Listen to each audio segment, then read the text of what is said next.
Welcome, welcome, welcome. It is 2024 in the year of our Lord, 2024. We made Oh, it. We all made it. We were questioning last week. did we determine it's real? I guess I, we had I, enough memory buffer I'm left in the simulation. still not convinced. I will say this though. I got to brag, guys. I got to throw a brag out there. The first time I wrote the date this year, I didn't put 2023. I got it right Yeah. the first time out of the gate. Yeah. So I that haven't written the date yet. That used to be a bigger I say written, but of course typed the date, but that Yeah. used to be a bigger deal back when you wrote checks. You would almost always write your first check with, The and then you have previous to, year. yeah. Yeah. So, but no, I got it right out of the gate. So, starting off the new year right, guys.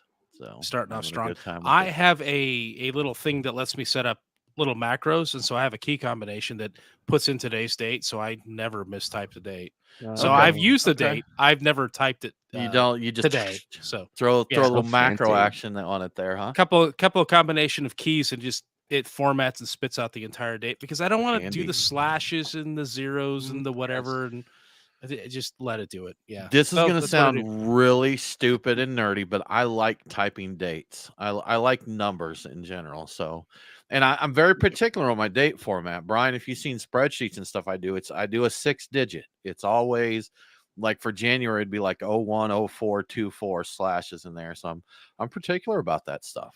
When So, I'm naming things like invoices or whatever else, yeah. anything, if I want it ordered, I'm very particular. I always start off with the year, the month, and the day, and that's always 4 digits, 2 digits, 2 digits. So it always lines up. It always sorts properly.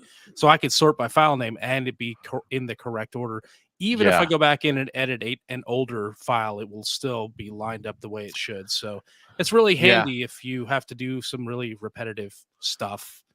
I Yeah. do that as well, but I do, the typical American date format. And for sorting files, that does muck you up because Yep. it'll put all your Januaries together and all that. But then I just sort by date edited on the computer, and that usually works. That'll get you Usually, that's not close. 100%. That's not 100% though. If you gotta Anyhow, go back in and change stuff and resubmit it, yeah. Anyway, yeah. Then it messes it up. The hot topics of that's 2024. right. Hot Nate, date how was topic. your New Year's Eve It was good. I went or New to Year's? a house party and stayed Okay. the night, which is great. I batched a cocktail for it, so Cocktail Nate still just rolling All strong right. there. All right. And yeah, it was a good time. Okay. Cool. Had a Cool. bottle of Cool. Cantillon, so broke out a little nice Nice. sour bottle for that. All righty. That sounds fun. Good stuff, man. Yeah. Brian, you did a little coastal weekend, right? Yeah, went over to St. Simon's Island, messed around a little bit on Jekyll Island, and for New Year's we went and had a nice dinner, but the place was closed well before New Year's Eve, and so I watched a Okay. marathon of Twilight Zone, and then All switched right. over to All the right. ball drop at the last moment and drank some Saison Dupont, and then went back to Twilight Zone for a while. I realized that I really like the Twilight Zone as a show. Those are I I never did the vintage like Twilight. Yeah, the that's fun. OG one. I was watching like, man, Yeah. these are really good shows. I've only ever seen like the one with what's his name? Star Trek. What's his name? William William Shatner. Shatner. I've Okay. watched that one several times because that's the Yeah. legendary one with the guy on the wing doing the things. But I watched the rest of them. I'm like, these hold up really well considering how old they are. So So I like audio dramas, like the old 50s stuff and that. And when I road trip, sometimes I'll find a podcast that does those and listen to them. And the last time I road tripped, I found a Twilight Zone, like the old radio audio dramas, and listened to that. And that was a good time. That was a lot of fun. So did you right stay up on. for the New Year's I Eve? Or did. you, I did. oh, okay. I took it easy. I realized I was talking to Smalls just before New Year's, and she's like, what's everybody's plans? And I realized that I'm kind of past the hardcore New Year's Eve celebration type thing. Like I'm more chip and dips in a movie and Twilight Zone kind of thing now. So I popped a Tank 7 Saison Boulevard Tank 7. That was my ring, and that was my champagne. And that was it, man. I took it pretty easy altogether. So that was about it. But Not bad. anyhow, all right, guys, let's rock and roll. If you are watching the live stream here, if you got any questions or comments for us, feel free to throw them in the chat. We always love you interacting with us. This is an interactive show now. So, Mhm. Nate, let's rock. You're doing the thing. I am. Yeah, Yep. that's I remembered this is mine. This is That's my part of the show here. So, let's see. And once again, I'm fighting with that button. So here we go. All right.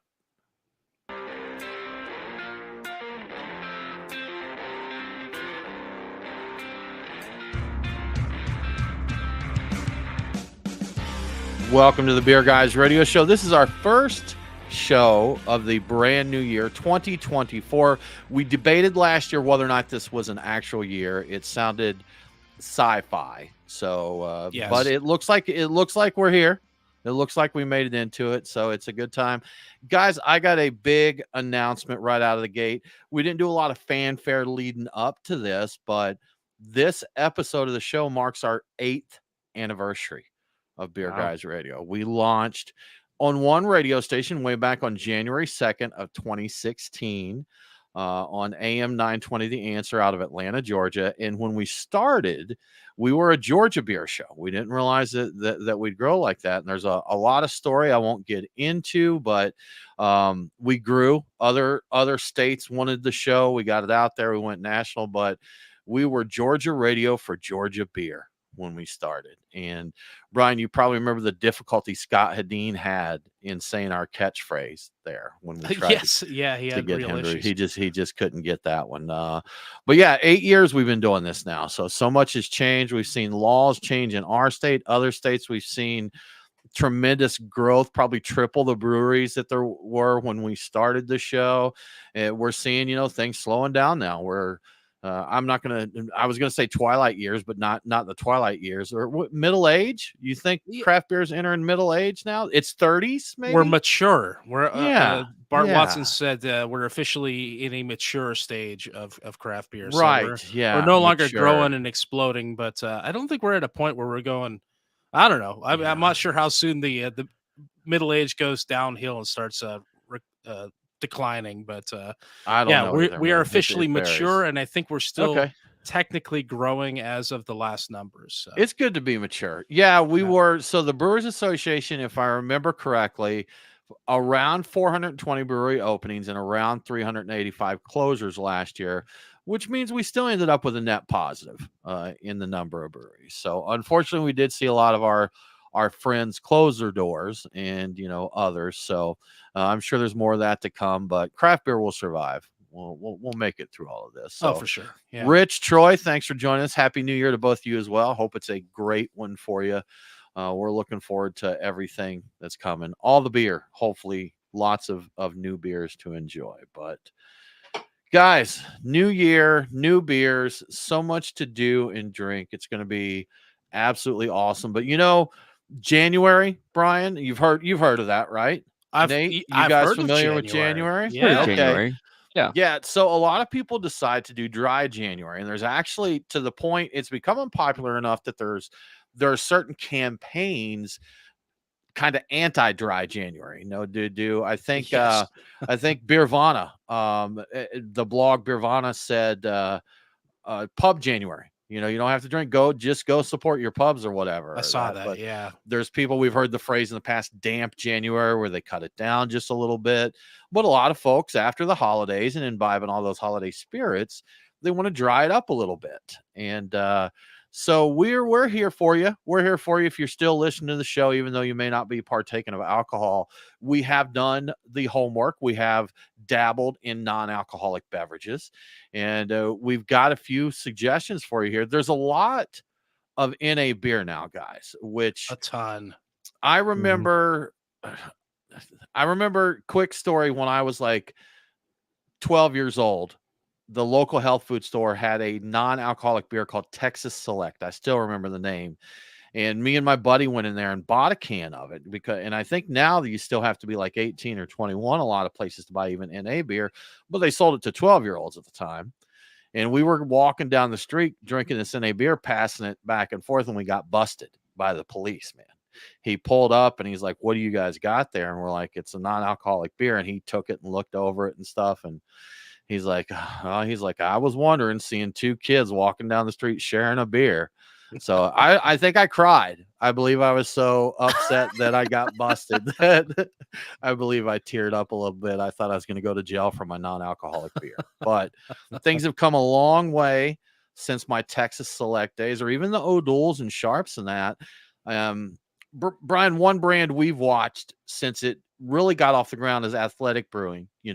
We've connected with those guys. We've had them on the show a couple times. They've just grown tremendously. They were good when they started. They're even better now.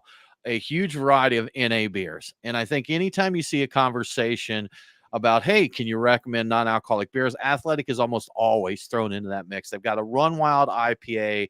They've got Upside Dawn Golden Ale. They do a lot of small batch stuff, the limited beers, just like your craft brewery does. So that, right out of the gate, we've got to throw Athletic out there. If you're going dry and you want that beer taste, if you just enjoy the taste of beer, that is a good one. So, Nate, outside of Athletic, what's some of your recommendations? And you're being the cocktail guy, any cocktail recommendations, NA cocktails?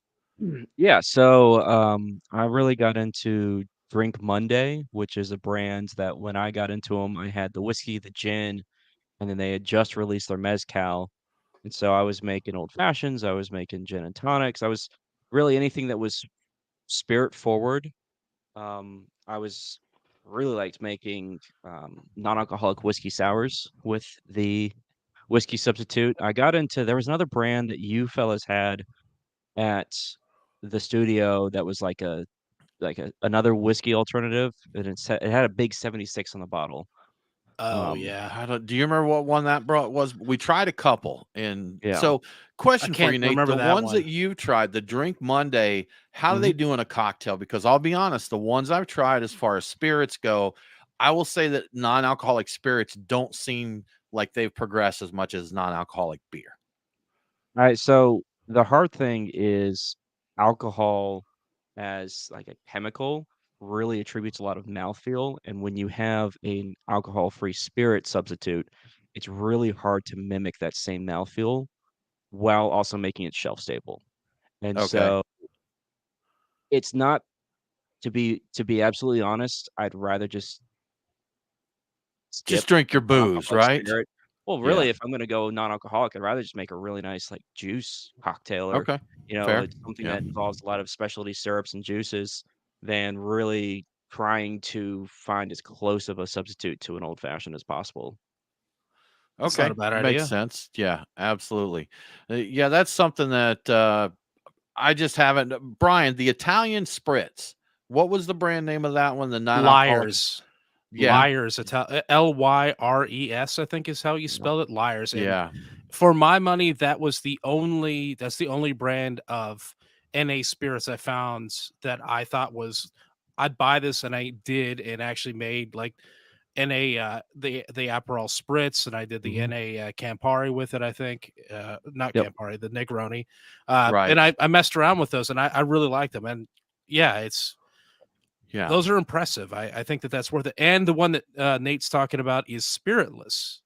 I think Mhm. Spiritless. yeah. Okay, Yeah. gotcha. So yeah, if anyone listening has any recommendations of good non-alcoholic spirits, we'd love to try some because we haven't found any. Now, like the spritz, that was good, but as far as your core liquors, your bourbon and such, your tequilas and that, we haven't found any that we feel is really a great substitute for it there. But back to beer, Brian, what's your NA beer recommendations?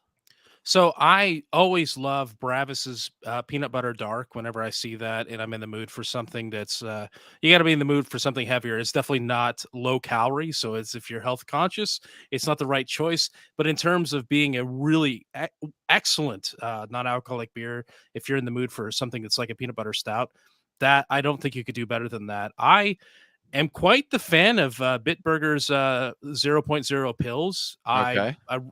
I found that to be very, very acceptable for what it is. And then also Guinness 0.0 is extremely close to the real deal. And I would never be upset about getting that. Yeah, If it's really tasty. if you're a macro drinker, I think I was going to say all the macros, but the macros that do NA beers are usually pretty close to their Mhm. alcoholic brethren. there. So they do a pretty good job of that. Yeah. I will say the Guinness, and I've seen a lot of people say, hey, this is like the original. I think they missed the mouthfeel mark on that one. It doesn't seem to carry quite the same as a regular Guinness, but if you're the type that a pint of Guinness a day is kind of your go-to and you do that and you need to avoid alcohol, it's definitely going to fill in, that gap for you there. So It's not but 100% match. I agree. It's yeah, really, you've got to really close. know. It's well done. Yeah. Right. I think with any NA beer, and we mean no slight to any of them saying this, you're going to tell it's non-alcoholic. Like if you put the same style in a lineup with other alcoholic beers, you can pick out the NA beer. But they are good enough that if you're a beer drinker, you can enjoy them, most of them there. So there's some bad ones out there. So pay attention to us, the brands we recommend, because there's a few that they have not got to where they need to be with them just yet. That's correct. But if you're doing dry January, good luck to you. Always good to give the liver a little bit of break. We support drinking responsibly. We've definitely done our share of irresponsible drinking, so we can appreciate behaving out there. And good luck to you. We hope it goes well. Brian, society loves to talk about this generation does this generation does that. Boomers, Gen Xers, millennials, Gen Z. And each time they come around, they want to find out how to market to that generation. So you found an article talking about how to attract Gen Z to your tap room, because all the news that we're seeing is saying Gen Z isn't drinking. They're not drinking beer. So for those out there trying to get those Gen Zers in the house, well, what's the way for them to do that? Yeah, I saw that it just dropped this week. I looked it over. I'm like, oh, and then I thought about it. I was like, you know what? This is really interesting. They're the Gen Z perspective on things is different. And honestly, the people that are working at breweries need to know this because they will need their business. Is it They pinball? Is that the key? that would be interesting, and I think that would Yeah. fall in under the experience or the live music or the event Okay. thing. Like having pinball, I think would actually attract some people from Gen Z. It was definitely attract this Gen Xer to your tap room. Right. I will go You're places coming. Yeah. purely because they've got pinball machines. But Gen Z is looking for drink variety, and a very interesting quote that I saw in this article is drinks beyond beer, such as seltzers, ciders, and even liquor, were mentioned by nearly everybody in this group, especially the women. So if you want to get them in, you need to have alternatives. I am not a fan of the hard seltzers, but I understand there's a reality here that if you want the younger crowd and you want to be a viable business going forward, you're probably gonna have to give them something. Okay. Yeah. Another thing that's almost as big. So drink variety seems to be like the number one thing. They want to be able to drink everything, any kind of crazy thing that you can think of. Food seems to be the second most important thing to them after drink variety. They're looking at food. There's a chance that they won't even show up if you don't have food, and they're not going to hang around long if you don't. So they're looking again for a package deal, and part of that package is food. Now it doesn't have to be fancy. There was a little bit of a note in there that they're more likely, if you had a salad, if you have a menu and it has a salad, Gen Z is going to be the people that eat it. But your traditional pub fare, your pizza, your wings, that sort of thing, that's going to be enough to bring them in. They're looking for something. They want the drinks, but they also want some food to go with it. And like we were talking about, they want the full experience. So they're going to want live music, or they're going to want an event, or maybe pinball would work. But Gen Z and millennials both like live music at a tap room about twice as much as every previous generation. So I know that I'm kind of not that into it, but yeah, that's a big thing for the young folks going to I am tap rooms. I am vehemently against live music at my breweries. And the reason being is I'm going there to socialize, y'all. I want to sit down and have a beer and a conversation. You know what? If you want to have some live music, put it there and kind of in the background. You blare it so much. That's the problem. It's too loud. It's too darn loud. I guess I'm too old. That's right. I don't mind some music. Some nice music is nice, but it's so loud a lot of times you can't hear someone sitting across the table from you. That's my issue with it. Yeah, I don't care for that, and I think acoustics, and I'm particularly sensitive to that, having done the show as long as we have.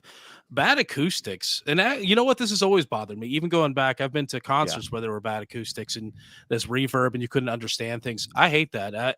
If you're gonna have live music, spend a little bit of time trying to tweak that in and get them to turn it down a little bit. It shouldn't be overpowering. a little bit. It, You can have it lively there. yeah, You can have it livelily loud there, but let's not drown out everything else. I don't want to have to yell at my bartender to get a beer. You know, so I agree. It's that there's a place for that. It's like a club on Friday night. It's or sure, Mhm. something like that. That's the kind of venue for that. I feel like you're at the tap room. You like to hear some music in the background, but you need to be able to talk. And the other big thing for Gen Z, I didn't realize this, but Gen Z is overwhelmingly unwilling to travel more than 10 miles to try a new brewery. So interesting. they want all of these options and they want something close to them. So you need to be aware of that. If you've got a large population of Gen Z around you, you need to cater to them because they're going to come to your brewery if you're available, and if they're not in your 10-mile radius, you may not have to worry about it. Maybe it's a waste of time because they're not going to drive over to where you're at anyway. So that's a really interesting thing. You would Interesting. think Interesting. youth would be more Adventure willing. try Yeah, see Yeah, the world. Go out there and wander. Exactly. I trying to think what the furthest I traveled just for a brewery is. Now, as we talked, I haven't done much international travel. I've been to Tijuana. I've done a lot of travel within the US, but I did go to Denver for GABF. So that was specifically for beer. That would probably be my farthest travel specifically for beer. And Brian, as you and I have mentioned before on the show, in 2018, you and I drove the entire state of Georgia to visit every brewery in the state. We've gone down to Tampa for events, Asheville for. So, what, Brian, is the furthest you traveled specifically for a brewery I think that it or would liquor? be We'll even expand it in case there's some wineries or distilleries in there or seltzeries. seltzeries. No, I wouldn't travel very far for a seltzery, but I want to say that. So I've gone places I was going. It was on my mind, but it wasn't the pure reason. It was an add on reason. So I would say for beer, it would probably be either our trip down to the Tampa area or yeah, probably the Tampa area. Tampa. Actually, Okay. that's probably as far. Yeah. So from Atlanta to Tampa is about as far as I've gone. I haven't gone to Denver for any of those events. And when I've traveled to other parts of the country, I've gone back to the West Coast, wasn't specifically for beer, but beer was a very large priority. So yeah, I think with me, it's a lot. There's travel that I'm like, okay, I got to find the breweries here. It may not be Mhm. correct. when I went to San Diego, it's like, okay, I'm going for work, but there's going to be beer. And you know what? Shout Yeah. out to my day job. The VP of the company is like, hey, there's a Stone Brewery like 2 blocks away if you want to run and grab a beer at lunch. I'm like, that is a fantastic idea. So, it's good times. Ron Smith chiming in. His first beer on was Texas Select. His first Yeah, NA it was was awful. so thanks, Ron. I appreciate that. So yeah. Yeah, it was. I tell you what, though, as a kid, I thought it was the coolest thing until the popo busted me. But Mm. yeah, so that was fun. And Nate, how about you? What's the furthest you traveled just for alcohol? I hit up the Kentucky Bourbon Trail a few years ago, so I Okay, drove to central northern Kentucky for spirits. I'm trying to remember the furthest I've gone specifically for a brewery, and I think it was just stuff in state. okay, I yeah, think the furthest yeah, brewery from where I live at the time was driving to Southwest Georgia to go check out Omaha, which I think is kind of near Albany, okay. Georgia. It's down. Remember It's the down in It's that town. way. down It's there. down there. Brian, is Tallahassee further than Tampa? That would be on because we did the down to St. George's Island. So Yeah, but that I may be think a no, toss up. Tampa's. I think isn't It's further Tampa. south. Yeah, it's It's like way down. further Yeah, south. further. You're right. You're When right. you Good said point. Tampa, I was initially thinking Tallahassee in that St. Georgia, and then I'm Yeah, like, oh no, wait, that's Cigar City, Tampa. Oh, that's that's it. definitely the Yeah, furthest. Now, had you said how far have I traveled for cigars, I've been to Europe for specifically yeah, for cigars. Mm, mhm. yeah. As part of that trip, I did have some Belgian beers and went over to La Trappe. I was at La Trappe Okay. and Yeah. checked out some beers there. So It was on my mind. It was not expressly the reason I went, so I won't take credit for that as being a beer thing. But it was about cigars, so I have traveled much further for cigars than I have for beer. Go down to the Dominican for some Presidente, right from the source, right? Yep, hit The good, Nicaragua up good a little stuff. bit. Yeah, a little Tonya. Yeah, Yeah. good time. Yeah, man, I'm open to travel if it's good stuff, but Hmm. I keep more local now. In all honesty, I've got a few breweries that are kind of my core. And for someone in the Atlanta area, I'd say I travel quite a lot for beer, because even going to the other side of town, a lot of people are like, oh, I Yeah. haven't been there because it's just so far. I'll go. If the beer and the atmosphere and everything's good, I'll make the trip. So I think Atlanta, the amount of distance and time we will spend in our car is way mhm. out of skew with the rest of the country because people don't have to drive that far or spend that long in a car to get across town. So what we think Yeah. is like acceptable is kind of on the outskirts of like sanity for other people, you know. Though, I found a lot of people here that don't. So, I'm in the suburbs. I'm up here in the suburbs in Woodstock, which is about 25 miles north of Atlanta. Brian, you're in Atlanta proper. Nate, you're closer Smyrna. in the Yeah. suburbs there. But I've got friends here that haven't been into Atlanta in nearly a decade, that they just Wow. they just don't go That's in. crazy. And I know people in Atlanta that think coming out to Woodstock is like flying to Europe, It's like the So sticks. yeah, yeah. So it's in there. I'm one, I travel all around and don't have a problem with it. It's nothing for me to do an average Saturday. I'm doing 50 miles, driving. So anyhow, moving right along, guys. Beers of the week. Nate, what are you sipping on this week? So right now in my glass, I've got the Tripping Animals Bloodfang, which is an American pale ale. It's really tasty. It kind of tastes like there's a little bit of citrus added to it, but there isn't. It's just, I believe, Amarillo and Simcoe hops. It's just the hops character there. Just the All hops right. characteristic, Okay. yeah. And then, on deck, I saw that Brian had this beer on his beers of the week, and I happen to have a can of it in my fridge, so I decided to, do it as well, and it's the WeldWerks Extra Extra Juicy Bits, that New England, Oh, double fancy. IPA that, recently came out, so that is my 2nd beer for the week. Okay. I don't think I've seen that one. I've had lots of juicy bits in that, but I haven't not seen extra extra juicy bits there. It So says some it very on the can, it says something about it being, like, an extra dank beer, so dank. so just So really dank. excited for it. Mhm. Awesome, man. Good stuff. Brian, what are you sipping on? Extra, extra dank all about it. So All right. I pre-gamed with Silver Bluff Brewing's hazy holiday IPA made with spruce tips because I'm a sucker for a beer made with spruce tips. It's a good beer, and they're in Brunswick, Georgia, so that was close to where I was. I'm getting ready to pour the WeldWerks Extra Extra Juicy Bits New England Dippa, so New Dippa. England Dippa, The Dippa. Any and Dippa? if I get to it, Sierra Nevada's newest seasonal is out, and I've been such a Sierra Nevada whore like for the past year, starting with Summerfest. I'm just been like riding the trail of all of their seasonals. So Hop Bullet Magnum Edition, which is the Imperial edition of what was just a double IPA, I think. So the Okay. Magnum Edition. So that's up next if I get to it, if I'm still upright. So find out about that. How about you, Tim? What are you having? I am currently sipping a little local love here from Round Trip Brewing. I have Instant Crush or Instant Crush. It's got a couple dots over the U in this.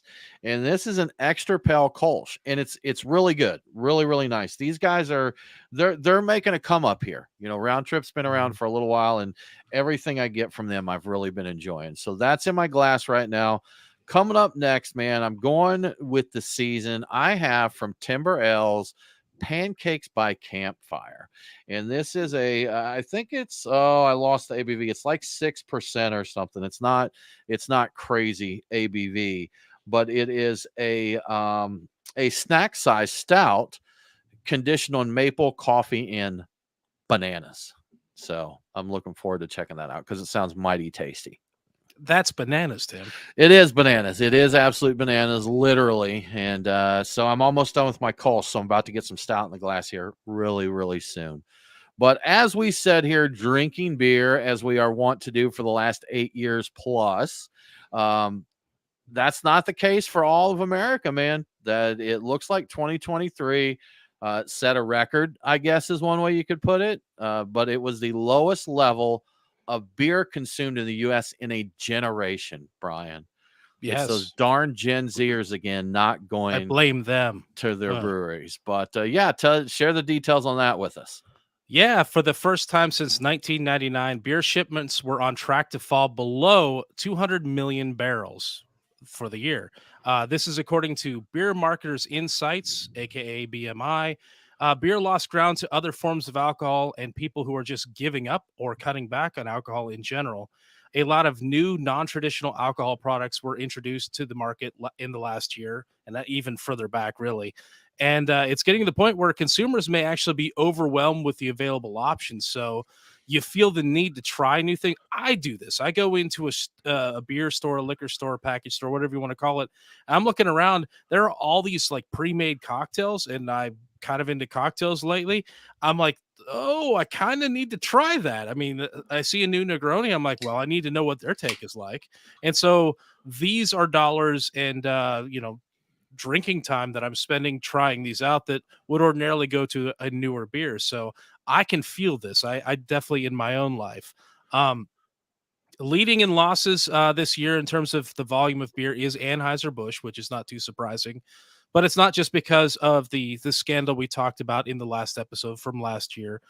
They also just lost ground in other products too. They've lost ground in seltzer and other things, and other Bud Light competitors, aka the domestic premium category, which apparently includes all the light brands. They're seeing declines in volume as well. But as we've heard before, the big beer makers are making up for these losses in volume with raising the prices. So dollar sales and profits have actually grown despite the volume decline. So we've heard this before in other studies throughout the year that they're making it up in just the price of the beer, and people are trading up a little bit in their beer buying as well. So I think we're seeing a little bit of that even in the stovepipe cans that are out there in the market. It's instead of maybe getting some inexpensive cans, you're getting a higher priced, higher alcohol thing. So a lot of people are trading up. In addition to that, another thing apparently was it Negro Modelo is the big one that people are trading up to. It's pricier. It's Mhm. it's in that Okay. same kind of range, but there's people are spending more on it. So there's a lot of interesting things happening Yeah. here, but in terms of Well, actual volume, it's down. So there was talk on Twitter the other day. The beer Twitter crew was talking about just the cost of a six pack these days, and they were asking, what do you pay for a six pack? It seems like $12 is kind of a point that I see a lot right around, and anymore, even the $10 six pack seems tougher to find. Those are yeah, special deals when a brewery runs it, and really, you think about it for drinking beer at home, $12 a six pack. That's a lot. I mean, it's a good amount of money to spend on 12 ounces of liquid, $2 a can. What's the price per ounce? I'd need to do the math, but the PPO police yeah. are keeping an eye on that for us there. But yeah, I think and really, everything's life is expensive now. There's been all kinds of studies with how income is related to inflation and that, like the minimum wage, I think hasn't been raised since the 90s or something, somewhere in there. Maybe I think Sounds later than about that, right. somewhere. Yeah. But anyhow, it's been 725 for a long time where the cost of rents are doubling and tripling. Wages are not keeping up with that. So unfortunately, beer money is going to take a hit there. That's for as sure. a as a silver lining, I could totally see all of these increased prices for everything pushing people back into home brewing. I don't know. I haven't been following the numbers and the trends on that. It may be harder to even track that kind of information, but when you're looking at, six packs being $12, I can see a strong argument for somebody saying, well, heck, I can make a lot of beer a lot cheaper than that. And maybe I can't replicate exactly that, but I can make something I enjoy drinking for a lot cheaper and have the pride of having made something. Like, not only am I drinking cheaper, but I made this. Okay. This is good. So I think Okay, it's Brian. possible still. Do you When we were homebrewing more, was there ever a time you felt like us doing that was saving money? Oh no. Okay, Absolutely. right, Absolutely not. right, exactly. I So know there are people, some old timers that were doing it, and I think were saving money, but they were going for different things. They weren't trying to make their own version of Westbrook's Mexican cake. They were trying to make, yeah, an amber that they could a drink, Bud or Light, yeah, or a Bud, yeah. something they could sit around and drink. Yeah, drinking beers. So if you Interesting. go that route, and I was thinking about like the last time I saw like a 10.99 six pack or something like that, it would have been Yeah, like Creature Comforts Classic City Lager or something like that. I'm like, you could still find that sometimes as much as low as 10, but yeah, it's even that. I mean, that's pushing it. So people trying to replicate those things, I could see that pushing people into homebrewing. So maybe there's a silver lining here. Maybe. maybe that's there. Okay, okay. Totally wrong, but okay, Brian. Okay, there. No, but yeah, and you know what? Either way, homebrewing's fun, man. It's fun to make your own beer and enjoy it there. So moving right along. So we want to give an update because Brian, we talked about the Treehouse lawsuit and the allegations against Treehouse, and there's been some spicy updates to this and Yes. some info that they came back with about the person making this accusation, the return that they got on their initial investment, and some other thoughts. So, what's the scoop there? So there's a lot to this update. So back in November, the news broke that a minority shareholder in Treehouse was suing the main owners, the co-owners, alleging all sorts of financial misconduct, like misusing of company funds and failing to offer shareholder dividends and withholding tax documents, just a lot of stuff. And this week, we've learned that the co-founders, late Nate Lanier and Damien Goudreau, have filed a response officially denying all the claims, and they itemized all of it. It's extremely thorough. I was looking at the Brewbound article. There's a lot to it, but the big headline to this that you were alluding to is the minority shareholder Eric Ranger invested $10,000 in Treehouse in 2012, and he got 2% ownership for this. He has allegedly received more than $850,000 in distributions, resulting in a 2,500% return on his investment since that time. So 2,500% return on investment. That's a heck of a good investment. That's a good return. Yeah. Yes. So that makes it a little harder if true. Again, we don't Big know if this. true. Big if true. If true, that makes his claims seem a little more sketchy. As for the other claims involving voting power and luxury car purchases, allegedly the shareholders this particular shareholder, he already signed away all of his voting rights that he had back in 2014 and some other documents. So he was alleging he didn't have any rights to vote and be involved in things. Like, he hasn't in a long time. And yes. So the co-owners claim that the cars in question, because they did mention a lot of like luxury cars and fancy cars, uh, the Teslas specifically that were mentioned are company cars and have been used by up to like 18 different employees for business travel between like the 6 different sites they have. And it's that there are some things in there that sound questionable. Like, there's a few cars that are still that they called company cars that sound like it's just the company officially owns them, but the owners really are using them. So The there company might be. Ferrari. Yeah, they didn't have a Yeah. Ferrari, but they had Business some. Ferrari. I forget what the actual cars were. They sounded nice, but they weren't like Ferraris. No. So there were some other interesting things like forgery allegations that seem to be basically the reuse of previously signed documents to apply for new liquor licenses. And apparently the Massachusetts Alcohol Beverage Commission looked into it, investigated it, and closed it without finding any wrongdoing. Though what they did sounded like it was one of those things like, this is technically legal, but I don't know, But again, technically legal is all it That makes it takes. legal. That's Technically all it legal is takes legal. to make So, to make the lawsuit go away. So yeah, yeah. there's a lot to it, and I would recommend, like, definitely, if you're really following this and really interested in it, go to the Brewbound website and check out that article. They went into great detail on it, and Okay. it's laid out so well that it makes it sound like this guy's got no case at all. But again, don't know. If we assume the $850,000 return on a $10,000 investment, let's assume that's accurate. Treehouse is making bank. True. That's just extrapolating from the data there.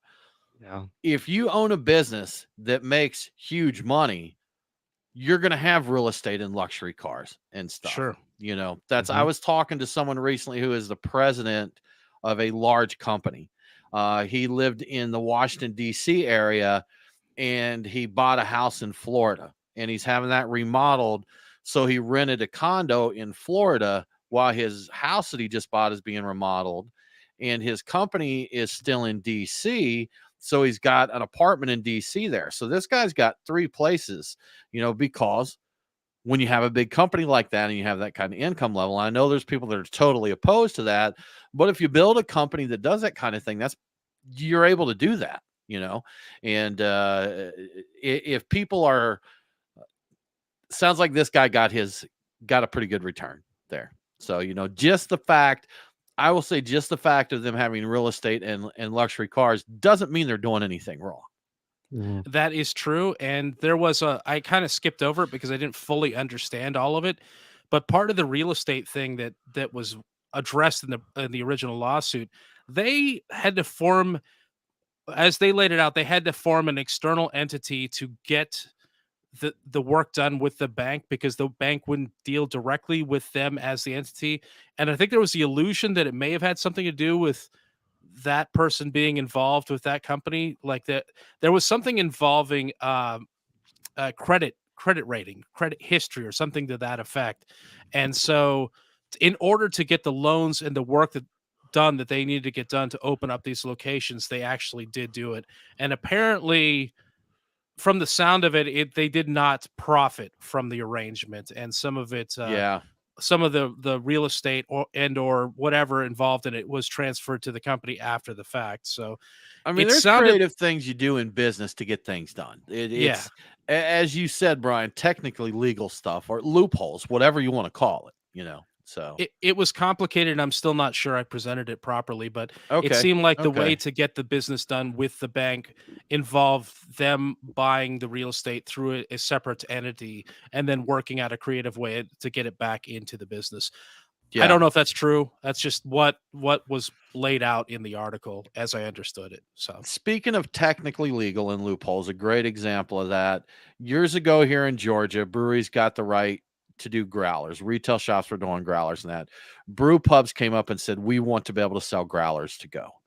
And they got a lawyer to go and look at this, and he went through all the data, and he was going to plead his case to get this, to get this changed to allow growlers. He found out it wasn't illegal, because in the state of Georgia, breweries are licensed as retailers with a special permit to brew and sell their own beer, and retailers were by law allowed to sell growlers. So the end result was they didn't have to change anything because there was nothing in the law that made it illegal. So interesting, the way they did that. I think they did some things to kind of solidify that, but basically it was not illegal. They could do it because it was not illegal at the time. I remember there being something about cans, because based on the basis of brew pubs being able to do growlers, that they could, because there was no official legal definition of what a growler was, people could in fact sell cans and just call them growlers. So people were able to. That's I don't remember. Yeah, all like right. Cans to go. I want to say I remember seeing or 12 ounce talking growlers. To somebody. Yeah, it like, because there's no official definition, so people were selling 4-pack, 6-packs, whatever, and just say, hey, it's growlers. We can. Well, do we that, did have we did have a bottle shop / growler store that had 8-ounce growlers. They had these little, almost look like a little milk jug that you would, they'd screw the top on it, and you had to have a warning on them, and you had to seal the top. Yeah. But yeah, you can get you an 8-ounce growler. And I remember it was at this place called Ponce City Market, the Tap at Ponce, I think it was called. Oh, but But you could go in there and get your 8-ounce growler, then go buy a meal somewhere else and sit in the commons area and open your growler and have it with your meal there. As long as you use the right terminology, you're technically following the law. Technically legal, man. Technically the best accurate, technically correct, technically legal, which is really the best way that matters there. So Brian, what's going to be probably a little quicker show this week. We're coming back from the holidays. We're getting caught up. The media cycle was down a little bit. We're catching up, but we do have one more story here, Brian, and it's about the healing power of hops.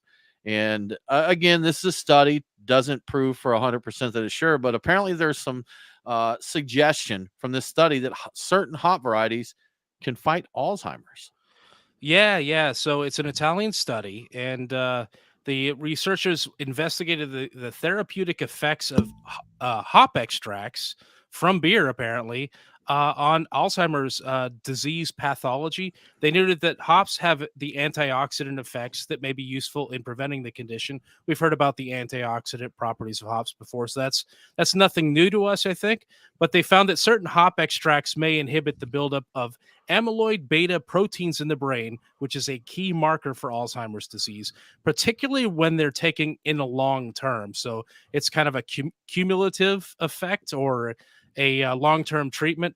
The study stopped short of saying that drinking hoppy beer might prevent or reduce Alzheimer's disease, purely because they don't know if the benefits of the hop chemicals are diminished due to the presence of alcohol. They didn't study that. They isolated the various hop compounds and oils and acids and whatnot. However, if you have your non-alcoholic IPA or your hop water, out there, you might actually be setting yourself up to prevent Alzheimer's, because that there's no alcohol there to worry about. So we know that in certain cases this does seem to have a beneficial effect. The study investigated 4 hop varieties: Cascade, Saaz, Tettnang, and Summit, and they found that Tettnang had the most effective antioxidant and radical scavenging activities, which I think is a positive thing, even though it sounds weird. That sounds crazy. Sadly, Cascade was the least effective at inhibiting the buildup of amyloid beta proteins, but all of the hops, including Cascade, did have some benefits. So, in theory, hypothetically, perhaps drinking your IPAs is helping you prevent Alzheimer's. It may be doing other things to your liver, but it may be preventing Alzheimer's, or maybe slowing it down a bit. So, we don't know.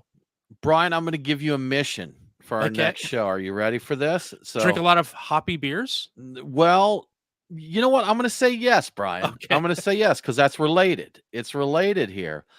Apparently hops have one of the strongest, I forget the name, I'm thinking it's phytoestrogen compounds of anything. So apparently there are concerns that highly hoppy beers can basically introduce estrogen into the body. I've heard about this. I looked up a little bit. Mm-hmm. The documents that I found were like medical studies and reviews that were very technical, and I didn't dive into them deep enough.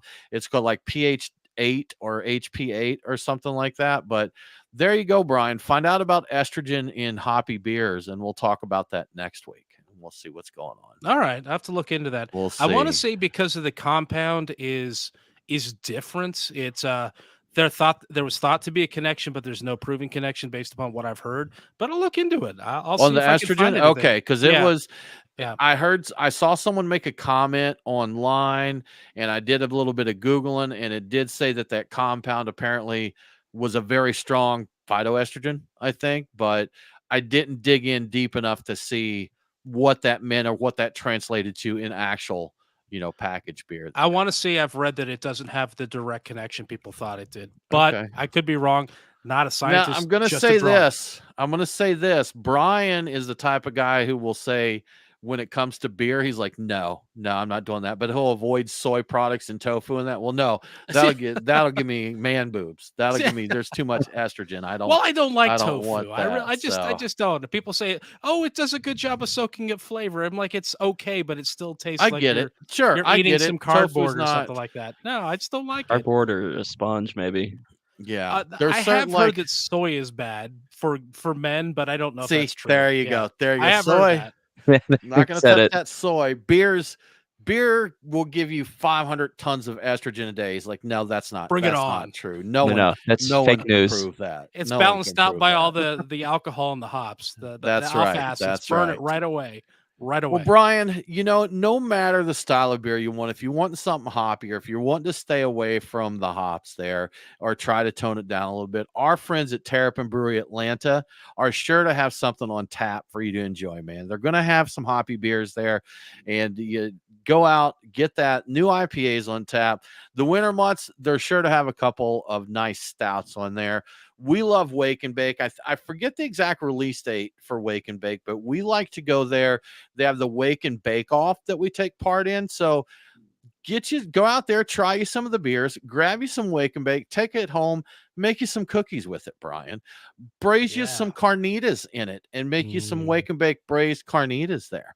That's going to be good. When we go to the Wake and Bake Off, it's always a good time. We get to try both savory and sweet dishes with it. But while you're there, grab you some barbecue, Brian. See if they've got the deep fried ribs, country fried ribs on there at Fox Brothers. Grab you a nice beer to go with it. Enjoy yourself. It's going to be cold, Brian. It's going to be cold. But you know what Terrapin has? What They do have they have? doors on their building, Brian. Doors on their Doors. building and heat. So you can go inside, stay comfortable there. In the summertime, you know what they do? They open the doors, Brian, and it gets cool.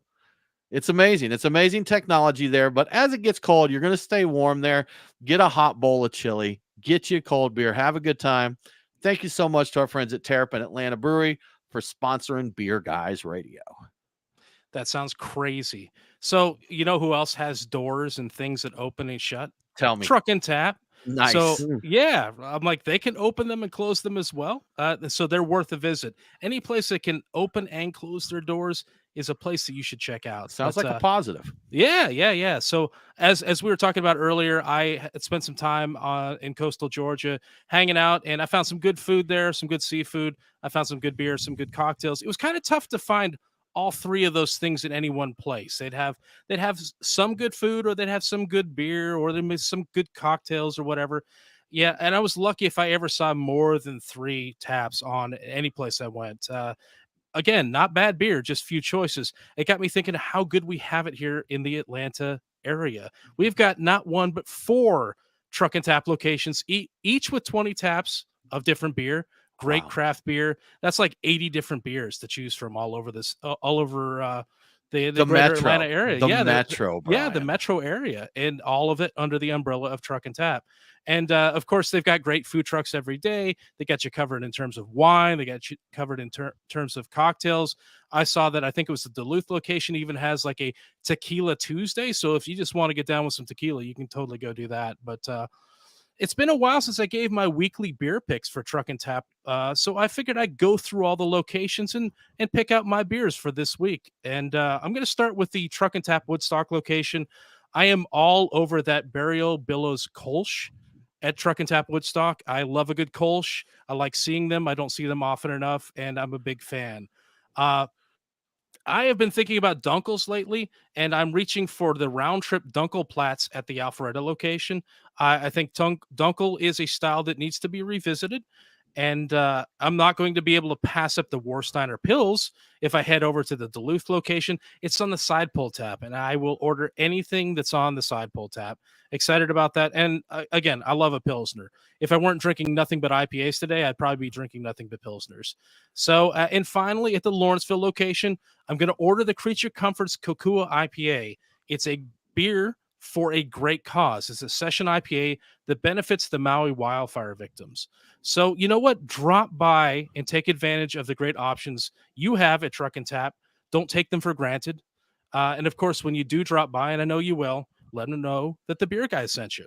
Try the doors while you're there. Yeah, the doors. Don't take our word for it. Don't take Now- our word for it. Try them out. If they don't open, it might be because they're not open yet. So you need to wait around a while and then try them a little later. The So- doors only operate during certain hours, FYI. Yeah, that's right. So when you check it out there, exactly. guys, I am currently sipping on my Timber Ales Pancake by Campfire, and y'all, this is great. Have either of you had this beer? I have had it. it. It's Have you had it fantastic. yet? Yeah. So this is, So I mean, good. it's not. I love when they do these beers and you get all the flavors in there, but it's not cloying. Shout out to Southern Tier for we were talking pastry stouts the other day, and I think before the term pastry stouts even came to be, Southern Tier had beers like creme brulee. that Yeah. you take a sip of that and you could actually look in the mirror and just see your teeth just Instant rot diabetes. from the Yeah. sugar. Yeah, you could measure your blood glucose as you're drinking that beer. I loved it, but in very, very small doses. So this is one, and nothing, the coffee, the maple, or the bananas are not in your face. It's very balanced there. This is tasty, is my point, guys. This is really tasty. So if you have a chance to get Timber Ales, Nate, where's Timber Ales out of? We were talking about that I think New earlier. I York. think you shared a link for me. I think it was did. New York. I want to say. Timber Ales. Let's see. I'm gonna look, but anyhow, I believe this is the first beer that I've had from Timber Ales. But I am definitely a fan of this one. Untapped has a pretty good rating on this. Timber Ales, New York, New York. Mhm. New York, New York. So A session anyhow, pastry yeah. stout. How great is that? Session pastry Yeah, stout. we need more What of a these. time to be alive, man. So, but yeah, this is really good. Folks, for those of you that don't know, we're going live on Instagram now, and I see it's been lively over there. Thank you so much for checking us out on Instagram. We know that's a convenient way. We've just recently been able to go live there due to the way Instagram allows you to go live, and now our software will interface. But we're limited to 60 minutes, and Instagram will cut us off. So we're going to try and stay once we go live on Instagram to keep it around that 60-minute mark. Guys, we've got just a couple minutes here, and 8 years. I want to revisit that a little bit. I've been here 8 years. Brian, 5, 6 for you, somewhere in there now? It was 6 because I think in May of this past year, I hit 5 years as the co-host. Okay. I think I was around as a field operative Field for a year operative, prior. right? So 6, and then Yeah. I sat in and occasionally would hang, just drink in the background Hang while and you guys drink, were, right. while you guys were Yep. talking. So Yep. yeah. Nate, are you going on about 3 years now? Somewhere in It's that 3. ballpark? It'll be 4 in June, so 3 and a 4 in half now June. working as a Okay. producer, but hanging around. I like Brian. I think for another 6 months in the studio. In all honesty, even 3 or 4 years is really a long Yeah. time to do a show. 8 years, we talked. I was talking to friends in radio, the broadcast radio, and a show we were on 7 or 8 years. We were on the actual radio, broadcast radio, and that's actually a pretty long life for a radio show. Yeah. They just don't stick around that long. So we're stubborn. We're stubborn and we're sticking with it. And we've seen a ton change in there. Nate, I'm going to ask you, what is either your biggest, most monumental craft beer memory or beer guys memory in the time you've been with the show? So in the time I've been with the show, I think it was we had on. I think it was the first time I met San Hieronymus, and I didn't know who he was. And then as I got Okay. to know him more and more, I was like, "Oh no, this is a big deal that this guy's on the show."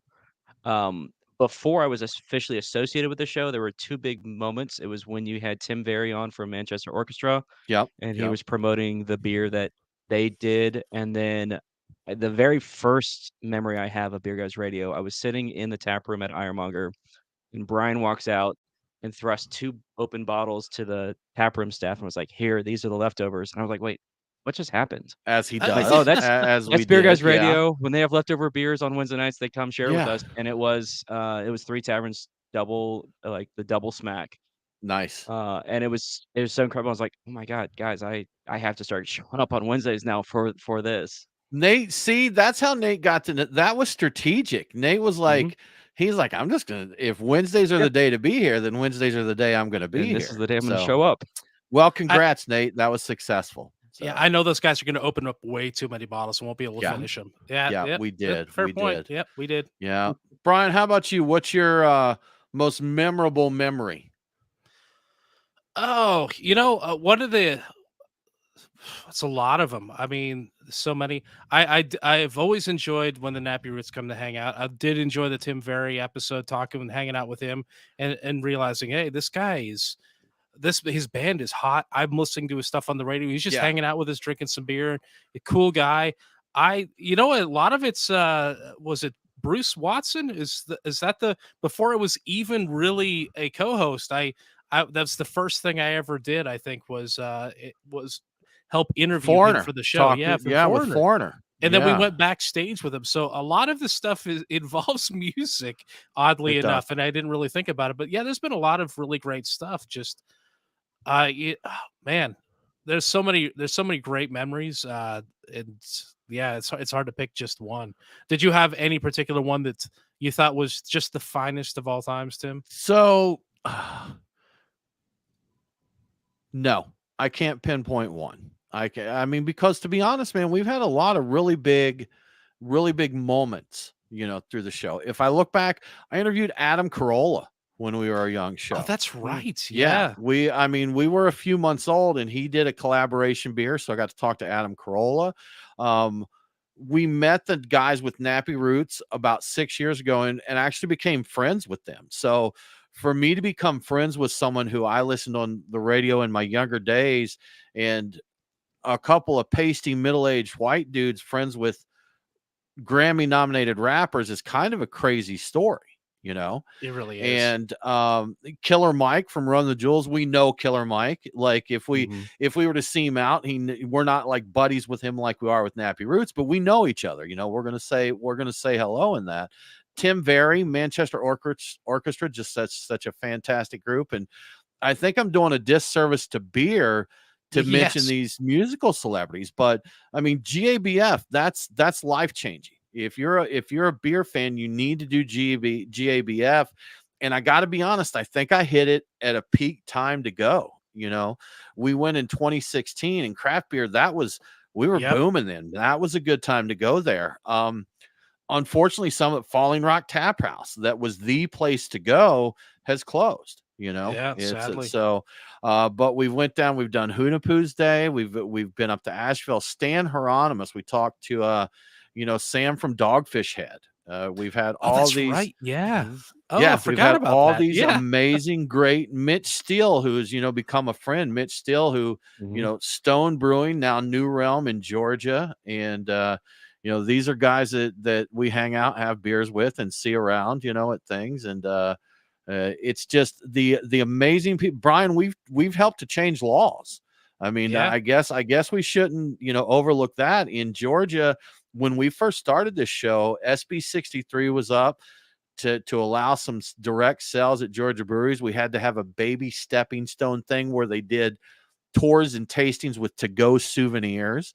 But then we proceeded with SB 85. Nancy Palmer from the Georgia Craft Brewers Guild, instrumental. A lot of great people, brewers that have been at this for 20 years.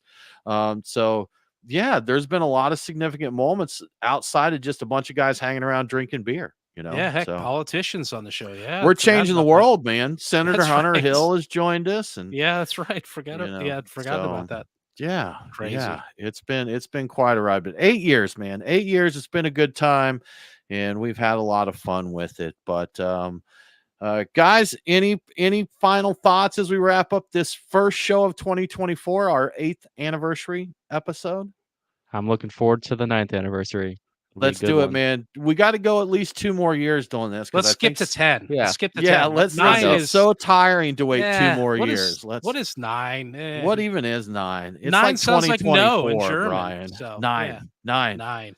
We should do that. We should say, let's plan now that our 9th anniversary, it's going to be 9, and we're going to do German beers. Oh, we'll feature German beers. Yes. So, can we do that now? Yeah. See, Brian's like, I'm okay. Now I'm on board. Let's do it now. I'm on board. Yeah. 9. Awesome, guys. Well, happy New Year to you, to everybody else. Thanks again for joining us. We appreciate those of you. We've had folks following us since day one, and we thank you so much for that. Thank you for the folks that are listening to us for the first time today. We appreciate that as well, and we hope you will come back. But, have a great week. Enjoy, and always do not forget to drink local. Cheers.